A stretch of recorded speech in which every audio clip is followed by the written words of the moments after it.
So, in terms of all of these sort of independent forecasters, if you like, advising the government, did they direct them in the course of how they implemented fiscal rules at all? And if so, have things improved from then to now?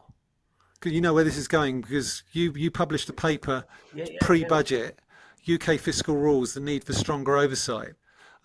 Is the oversight better now than it was then, or is it worse now? Well, I think there are two issues with the current framework. I think the first issue is the current framework relies on these 5-year forecasts, and forecasting what's going to happen in the economy is always difficult.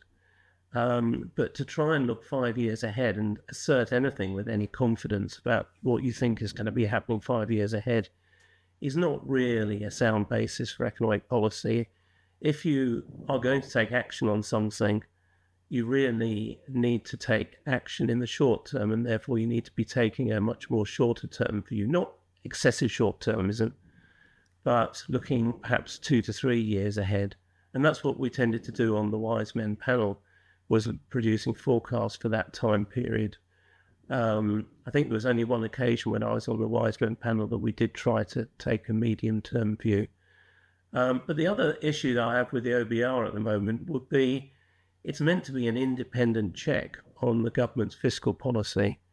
But if you followed the events yesterday, it's quite clear that the OBR is working very closely with the Treasury, and you can't really be said to be independent of the Treasury.